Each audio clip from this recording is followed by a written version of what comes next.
Au nom du Père et du Fils et du Saint-Esprit, Amen.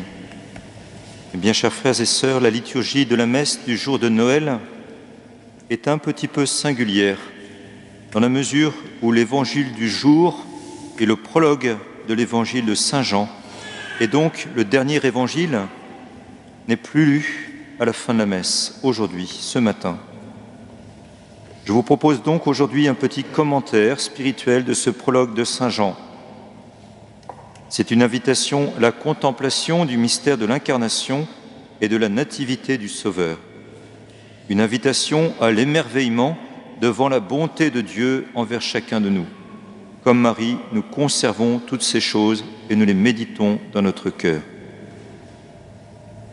Au commencement, c'est-à-dire avant le commencement du temps, de toute éternité, était le Verbe. Et le Verbe était auprès de Dieu le Père. Et le Verbe était Dieu. Le Verbe ou la parole, c'est la même chose.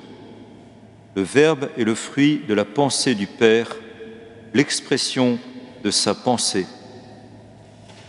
Il y a donc deux personnes en Dieu, deux personnes qui sont Dieu, au moins deux en Dieu. Il était au commencement auprès de Dieu le Père. C'est par lui que tout est venu à l'existence, et rien de ce qui s'est fait ne s'est fait sans lui. Le Verbe est donc créateur, il est le Créateur éternel et tout-puissant. En lui était la vie. Nous participons, nous, à la vie. Nous ne sommes pas propriétaires de notre vie. En Dieu, dit saint Paul, nous avons la vie, le mouvement et l'être. Dieu nous donne la vie, Dieu nous maintient en vie en ce moment. Et la vie était la lumière des hommes. Je suis le chemin, la vérité et la vie, dira Jésus. Jésus est la lumière du monde. Si nous l'écoutons et si nous le suivons, nous ne marchons pas dans les ténèbres, mais nous trouverons le chemin de la vie éternelle et du bonheur. La lumière brille dans les ténèbres, et les ténèbres ne l'ont pas arrêté, ne l'ont pas saisi. Les démons, les ténèbres, ne l'ont évidemment pas arrêté. Jésus a vaincu les ténèbres par sa croix et par sa résurrection. C'est la bonne nouvelle du salut qu'il nous faut annoncer à tous les hommes de bonne volonté. Il y eut un homme envoyé par Dieu. Son nom était Jean, Jean le Baptiste, fils de Zacharie et d'Élisabeth. Il est venu comme témoin pour rendre témoignage à la lumière, afin que tous croient par lui. Comme moi, j'ai la même mission que Jean-Baptiste. Il faut que par moi, les autres croient en la lumière, qui est le Verbe, la parole de Dieu. Cet homme n'était pas la lumière, mais Jésus nous dit aussi « Vous êtes la lumière du monde ». Jean-Baptiste n'était pas la lumière, la vraie lumière, mais il était là pour rendre témoignage à la lumière, comme moi. Le Verbe était la vraie lumière qui éclaire tout homme venant dans ce monde, tout homme sans exception, les Juifs, les musulmans, les personnes athées, les agnostiques, tous les peuples sont appelés à être éclairés par le Verbe de Dieu le Père. Il était dans le monde, et le monde était venu par lui à l'existence, mais le monde ne l'a pas reconnu. Voilà le drame. Certains ignorent sans faute de leur part qui est le Verbe, qui est Jésus, et d'autres le connaissent mais le refusent. C'est le drame et la responsabilité de la liberté de chacun d'accueillir ou de refuser la lumière. Il est venu chez lui et les siens ne l'ont pas reçu. Mais fort heureusement, certains l'ont reconnu et accueilli. Mais à tous ceux qui l'ont reçu, il a donné le pouvoir de devenir enfants de Dieu, eux qui croient en son nom. Nous sommes tous appelés à devenir enfants de Dieu par le don de la grâce sanctifiante qui est participation à la nature divine. Notre vocation est de devenir fils et filles de Dieu par adoption, pas moins. Ils ne sont pas nés du sang, ni d'une volonté charnelle, ni d'une volonté d'homme, mais ils sont nés de Dieu.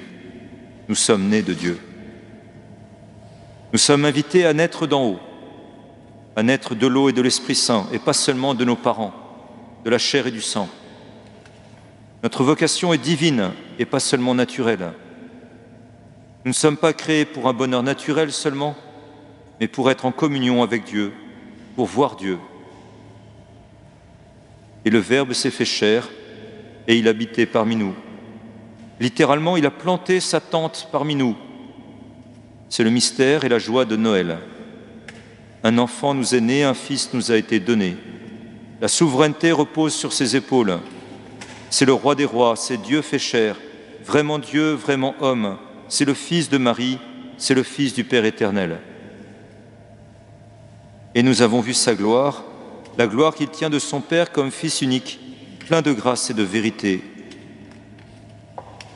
Voici que Saint Jean nous parle explicitement du Père éternel.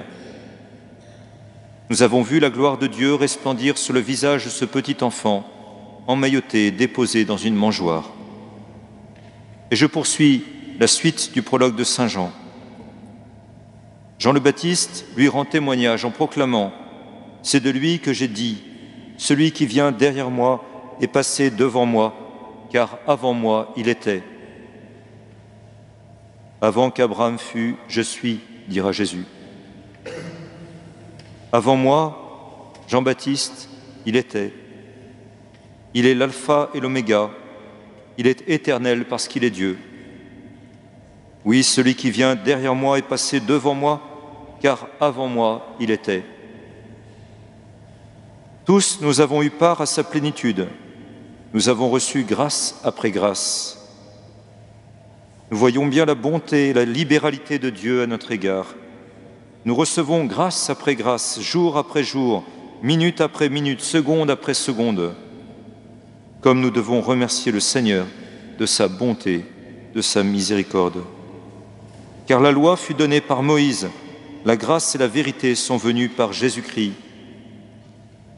Il y a eu une ancienne alliance, il y a désormais une alliance nouvelle. Il y a eu une figure et maintenant il y a la réalité.